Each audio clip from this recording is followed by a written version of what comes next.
यह कथा श्री राम के जीवन से जुड़ी एक ऐसी घटना पर आधारित है जो हमें सिखाती है कि कैसे धैर्य, सच्चाई और त्याग से जीवन में सफलता प्राप्त की जा सकती है।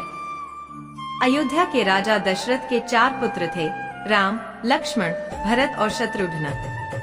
श्री राम सबसे बड़े और सभी भाइयों में सबसे अधिक गुणी, विनम्र और मर्यादा का पालन करने वाले थे।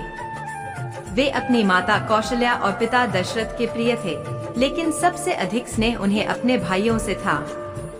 श्री राम अपने गुरु वशिष्ठ से शिक्षा प्राप्त कर चुके थे और उन्होंने धर्म, शस्त्र और नीति में अत्यंत निपुणता हासिल कर ली थी। उन्होंने महर्षि विश्वामित्र के साथ जाकर कई राक्षसों का वध किया और ऋषियों की रक्षा की।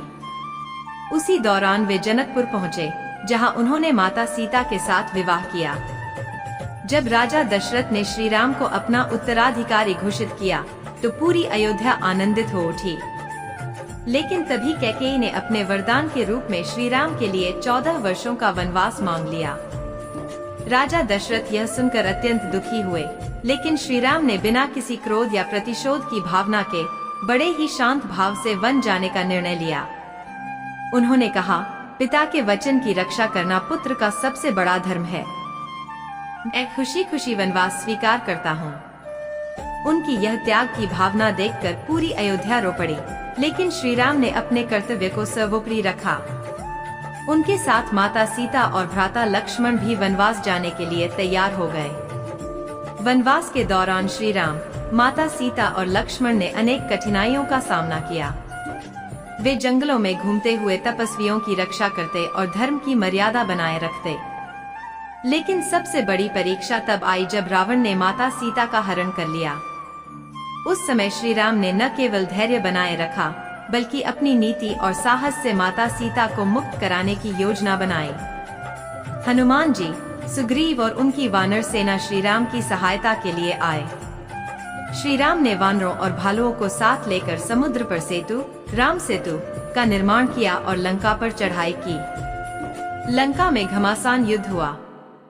रावण शक्तिशाली था, लेकिन वह अधर्म के मार्ग पर था, जबकि श्री राम सत्य और धर्म के मार्ग पर थे।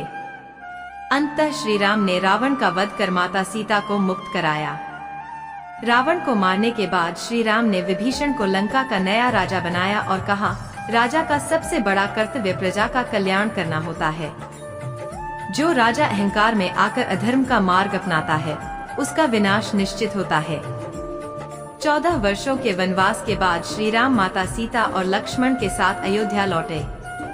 उनके स्वागत में पूरी अयोध्या दीप जलाकर रोशनी से भर गई। इस दिन को हम दीपावली के रूप में मनाते हैं। राजा बनने के बाद श्री राम ने राम राज्य की स्थापना की, जहां सभी लोग सुखी और सुरक्षित थे।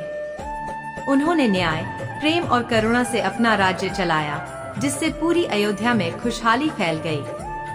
भगवान श्री राम का जीवन हमें यह सिखाता है कि सत्य और धर्म की राह पर चलना चाहिए।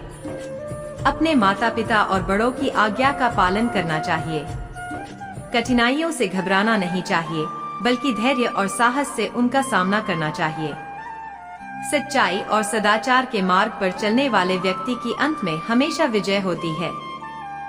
सत्य परेशान हो सकता है, लेकिन पराजित नहीं। अगर वीडियो पसंद आई हो तो प्लीज वीडियो को लाइक कर दे और चैनल को सब्सक्राइब कर दे। जय श्री राम।